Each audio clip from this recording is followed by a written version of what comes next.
Good evening, good evening. So I'm coming through because I'm not giving up on my testimony, my truth. It's true crime that really happened to me. In the year 2007, I was told by my primary care doctor that I was not pregnant. I could not have kids due to what happened to me when I was younger in foster care. And basically, he just kept giving me negative pregnancy tests. Dr. Garber at the United Clinic in Southwest DC.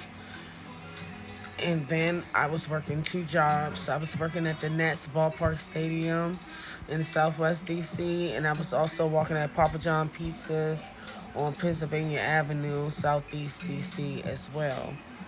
The stadium was Southwest. I hope I say Southwest. Yeah, so me was working two jobs, trying to make it out of the hood, you know, and basically I kept collapsing. I just kept getting sick and sick, and I couldn't figure out what was wrong with me, So then my body began to swell, and it had a lot of fluid to where I was swollen to where my body just bust open by itself, and my flesh was hanging out, and I would go to the hospital for help, and they would push me out the door as if I didn't have any insurance, which I had insurance. I had Medicaid and Medicare, and still was denied treatment. So, make a long story short, I was called in on my day off, April the 17th, 2008, to go cook for the Pope at the Ballpark Stadium in Southwest Washington, D.C. The date was April the 17th. I remember that date because I was off that day and I was called in on my day off, and then I was actually fired on my day off. I was accused of stealing because I kept running to the restroom. Whole time, I'm not even knowing that I'm pregnant. I did not know I was in labor or nothing. So basically, I had a small amount of a DRUG in my system. I don't want to leave that out, but yes, I smoked before I went to work. It helped me with my pain and my suffering, the pain and suffering I was going through. I had to self-medicate myself. Had I known I was pregnant, I would have never did that. But yeah, I did do it, so I don't sugarcoat or hide anything. So I was fired, accused of stealing. I never stole anything. I was in labor, basically. So I collapsed again on the way home. Someone helped me up off the ground, a man. I made it to my building by the grace of God, and I collapsed again on the fourth floor of my apartment building to where my neighbors found me stretched out, left for dead, and called 911. I was then being put on a stretcher, billed to MedStar Washington Hospital Center, Northwest Washington, D.C. Then I dozed off. I woke up to the monitor and hot jelly on my tummy. And I'm looking at a monitor, looking at two big babies inside of me. Like, wow. I seen one sack. So one sack is identical, you guys. One sack, two babies. Okay? So I'm tired of people saying they're not identical. They are. And basically, after that, the lady, when I woke up and I said, oh, that's why I keep collapsing, I thought I was told that I couldn't have kids. And then she rolled her eyes and moved the monitor. Then that's when she walked to the table. She picked up the phone and was talking to someone. Next thing you know, you get two doctors run rushed in the door saying, oh, you're not going to make it. Me have to wheel you to labor and delivery stat. You and your babies aren't going to make it. I pulled my phone out to call my emergency contact, my family. A doctor confiscated my phone. And then they were wheeling me down the hall. The other doctor, who was an African woman, I cannot pronounce her name, but she was injected an unknown substance through my IV that kept making me woozy, go in and out, right? So as I'm getting down the hallway, my eyes is a little blurry or whatever, and I'm looking like, damn. So I see the lights getting brighter. So as I get closer, in the operating room that they were about to push me in, it was a celebrity there that played on the blind side, and she had photographers there taking pictures. She looked at me dead in my face. I looked at her. I didn't know what she was there doing that day, you know, but I was happy to see a celebrity. I wasn't thinking nothing of it, you know. I'm on the operating table. Baby A came out first. Who was Baby A was the one that was stolen. He was a boy, head full of hair.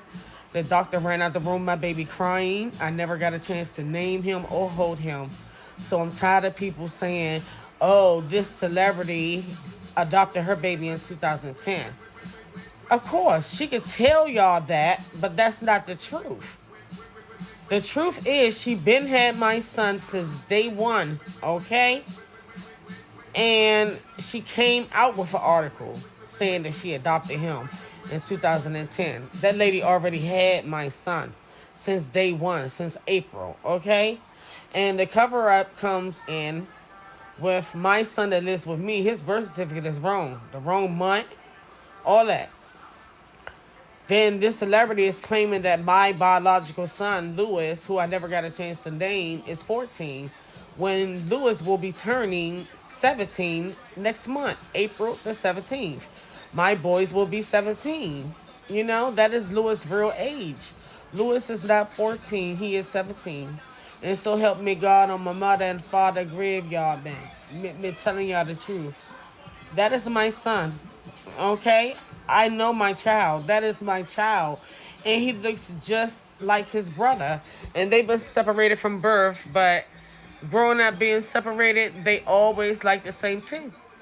My son ran around the house in a Batman cape I used to make with him out of sheets his father used to do. And then me see his twin on the internet with a Batman thing on as well. Then me see they picked the same exact glasses out. They probably got the same eye problem, you know? And then they had a buck tooth teeth. They got the laser eye like me. They got the nose, the high cheekbones, the bushy eyebrows. Come now. That's my son. I'm not going to lie. I have been fighting since day one. I have been fighting since day one. I was kicked out of the hospital for kept calling 911. Nor did they ever allow me to talk to the police. They tried to make the police think that me was crazy indeed. You understand?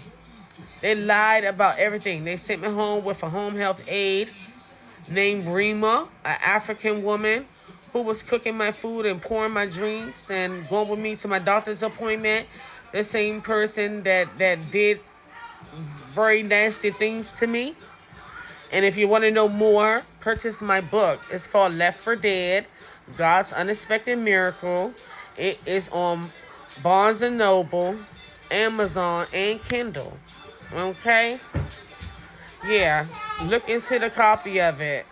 You know? And it'll tell you the whole thing from day one to right up to now. Yes, we are. Some noodles. Spicy noodles? You don't want chicken and french fries? No? You want spicy noodles? Ask your brother to make it. Yeah, so she's feeling back to herself again, my little baby princess. She's been sick for 3 whole weeks, and she wasn't getting no better, but I was using all the Jamaican remedies and, you know, whatever it was, you know. It didn't knock her down. She just kept being up and running, but she's very sick, so I'm glad she's back to herself now. She has an appetite. So I guess her brother's not going to make these noodles, so let me get up. I'm going to make her some noodles. Because it's always a mother's job to do so. Her brother's on that damn game. And we know him not going to get off no time soon. But I'm just praying for my truth to come out. If I'm lying, then this woman should have sued me 16 years ago. If I'm lying, then why when the civil documents hit her, her lawyer and her sent me a letter to my house, court documents saying that they wanted the case closed to the public and they wanted it sealed to the public. So why are you denying to take the test? Take the DNA test and this could have been over with. She's not going to take the test because I'm telling the truth. You understand that? I'm going to cry. I knew that just something told me that my child was there. It was weird. Sandra Bullock captured the world's attention not just with her stellar acting, but with a decision that melted hearts everywhere, adopting little Louis Bardo 14 years ago. From the moment she brought him into her life, fans couldn't get enough of their touching story. But here's the burning question. Where is Lewis now, and what's his life like today? Prepare to be amazed as we uncover the fascinating journey of Sandra and the boy who forever changed her world. A life away from the spotlight.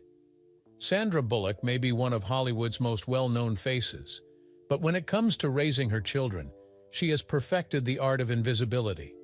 For years, Bullock has expertly kept Louis Bardo out of the spotlight, allowing him to mature like any other child. However, how can you mix Hollywood's glitz and glamour with the need for normalcy? Sandra's strategy is both unique and inspirational. Sandra made it clear from the start that Louis's well-being came first.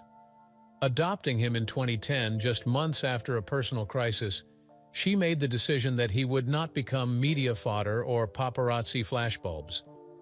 Instead, Sandra committed to creating a setting in which Louis could thrive apart from the pressures of celebrity. Her words in an interview ring true. "My job is to protect my children, not parade them." But let's be honest.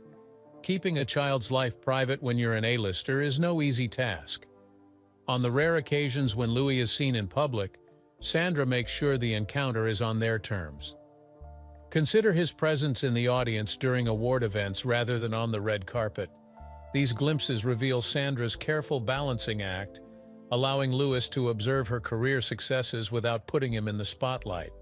So, what's it like behind the scenes for Louis? Sandra's home is said to be a haven of stability, in stark contrast to the craziness of Hollywood. While living in Los Angeles, Bullock created a world full of love, humor, and most importantly, normalcy.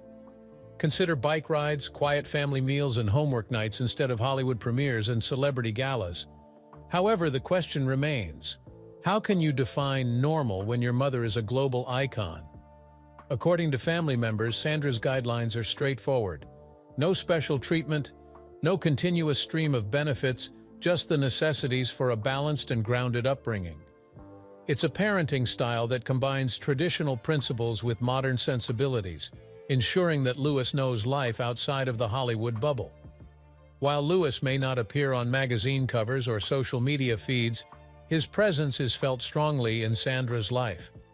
She frequently notes how he helped her rediscover the pleasures of simplicity. "He's my grounding force," she once said, highlighting how Louis changed her outlook on life and